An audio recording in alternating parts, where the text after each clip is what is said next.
give us a like and subscribe. Come and join our community and join our Facebook, our Instagram. Leave us some comments below. Be into it, you know? Yeah, and we appreciate you. I just want to say that too. We love all of you. Thank you so much. Anyways, topic number 2. Tell me. Topic number 2. So I want to talk about, like, bands you were, like, embarrassed to like that you don't give a shit about now. Like, I mean, you care about them, but you don't care about what other people think about it. Okay, so you guilty pleasures that you're unabashedly don't care that they're guilty pleasures. Like, when you were, like, whatever, like, people, you were embarrassed to tell people you like them. I'm going to start this one off, and anybody who knows me fucking knows this. The motherfucking LIMP Biscuit, Limp Biscuit, Fred Durst, come on, Red Hat, let's do it. Jacksonville, Florida, one of the few things that came out of fucking Florida that I actually enjoy. Are they really from Florida? That makes a lot of sense. Yes, they are. That makes They're a from fucking lot Jacksonville, of sense. Baby. Or at least Fred Durst is. I don't know about Charlemagne the God always says the craziest people are from Florida and the Bronx. Shout out to Charlemagne. Charlemagne the God. Florida and the Bronx. I don't doubt it. My co-host is from Florida and he's fucking insane. Anyways, other podcasts, Just Surprise Me, check them out. But yes, Limp Bizkit, holy shit. Like, I don't like talking about it to everybody, but I really do enjoy them. Like, I like me some Limp Bizkit. I'm sorry. Like, they got some fucking bangers, okay? Like, okay, let's start off with $3 bill, y'all. I'm just saying. $3 bill. Gosh. $3 bill, y'all. You know, counterfeit, that's a hard hitter. You know, like, everybody was mind blown by their cover of Faith. Who? Everybody. Who? They were like, at the time, everyone was like, oh man, you hear that fucking weird ass cover by that one band they fucking covered, you know? They covered Faith.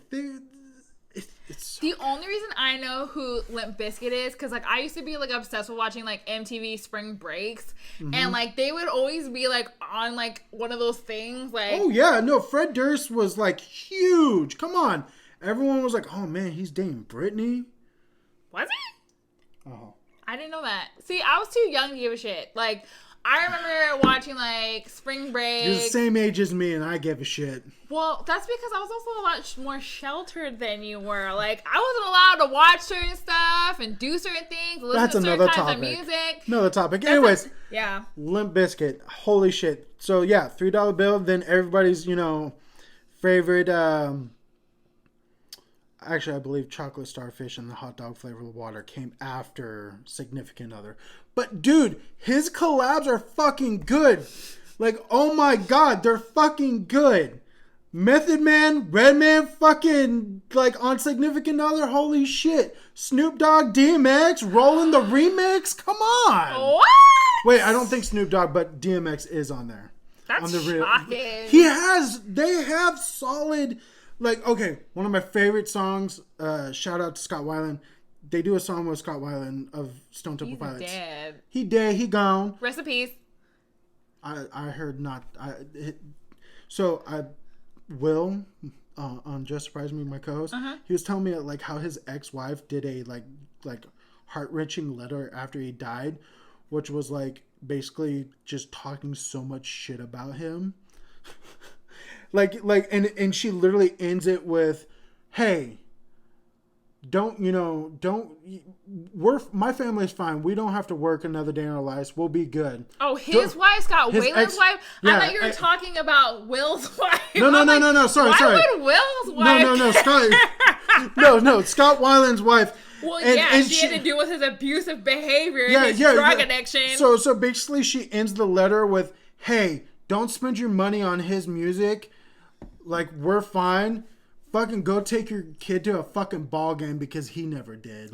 like basically like straight up like he was a fucking deadbeat and y'all need to fucking remember that. I mean, I don't doubt it. Oh yeah, he's a fucking drug addict piece of shit. Anyways, let's be on the point. Limp Bizkit, Yes. All right. Yes. Always does great I have collabs. a few, because, like, growing up, I mean, the height of my musical, like, I mean, when I discovered music, it was at the height of the boy band, girl band, like, you know, craze, like Backstreet Boys, Spice Girls, NSYNC, even though... First concert ever. Whatever. That was mine. So I was always, like, super embarrassed. Like, I guess when I got more into, like, being a teenager, that I was hella embarrassed. Like, people would go through my iPod and be like, oh, this fucking, you know, Backstreet Boys on here. Yeah, we're trying to be all punk rock you and, know? like everybody's listening to, like, The Addicts and, like, Crass and stuff, and I got fucking boy bands on my iPod, like, super duper embarrassing. Yeah. That and Chevelle. Like, I've always really loved Chevelle, and they're a great band, but I was always, like, hella embarrassed to like sense, them, you know, just because of our fanfare, you know. Yeah, like, so, like, growing up, we grew up in, like, a very punk scene. Like, if you listen to the wrong kind of music, you will get punched in the face kind of punk. Like, that kind of punk. Like, that was our friends. Our group of friends. Like, they play the name game with you. You didn't know a fucking bunch of songs from a certain band. Like, you were a fucking poser, and you deserved to get your ass kicked. It's kind of like in it's kind of like in High Fidelity, like Jack Black's character, except for Jack Black doesn't assault them. Like, no, our friends would straight up assault you if you listened to the wrong kind of music. Yeah. Or if I'm you not were friends with many of them anymore. Yeah, so, like, if you didn't listen to, like, Global Threat, like, you know. Or whatever. Like, it was just, like, it was a different time. It was a different time. Or that, or, like, rap. Like, so I was in, like, this gap between punk kids and then kids that listen to only rap and stuff like that. And so I was kind of in the middle. And, like, I had to go through this, like, you know, I feel like a lot of, like, alt girls of color, black girls that are alternative have to deal with, where you don't have a place to belong, and so you like what you like, and neither one of them wants to accept you. Yeah. Because you're not cool enough for this group, and you're not cool enough for that group. So, like, you kind of just, like, fell in the middle, and you didn't really have a place to belong. And now that I'm a grown-up, I don't give a shit. Like, I like what I like, and I don't give a fuck. But I also think the whole like what you like thing, it goes to both of our upbringings. In your case being your stepdad, and my case being my aunt, like, just how eclectic their taste is in music. Yeah. I was exposed to a lot of different stuff. It didn't matter the genre. It was just expansive, like, different amount of stuff to where it made me want to explore myself. Yeah. And so I think, you know, that's why I'm okay with liking boy bands. I like boy bands. Yeah, no, because growing up, I was an NSYNC kid. But as an adult, I'm much more of a Backstreet kind of person. Well, because they're a better band. They have better songs, and, you know, whatever. They were the blueprint before NSYNC. They were the blueprint for NSYNC. So, you know, they have a little bit more clout. I mean, and I just don't like Justin Timberlake. I never liked Justin Timberlake. I'm Team Shazay. I didn't know this. Yeah, anyway, no, I never liked Justin Timberlake, and I was really, really surprised for him to be the breakout star of NSYNC. Because I'm like, JC Chazé is always one doing the you know, the solos. He's a better singer, so I always assumed that he was going to be the breakout star, and I was always Team Chazé. Fair enough. I'm trying to think of, like, another band. Remember that friend you had that was, like, super into Motorhead? Like, I just remember him talking about Motorhead, like, all the time. He had blonde hair, and we used to walk with him at PE. I don't remember his name. I don't remember anybody. Brian. We went to high school with. I think it was his name was Brian. Brian, like, Gillen or something like that. Don't put him on blast like that. I know that's not his last name. It's just Brian something. I actually was in a band with him at one point in time. I couldn't play no instrument. I remember us being like, we were like 14 or 15, and asking him to play Purple Haze for me, or it was like Purple Haze, or like. She's referring to me, not Brian. No, yeah, referring to him. I asked him to play like Purple Haze or like Stairway to Heaven or something lame like that, and like he's just like, he couldn't do it. Yeah, I was just learning. Like, I literally had just started playing guitar that year, so fuck off. I can play it now, you son of a bitch. Like, golly. But no, And yeah, I really.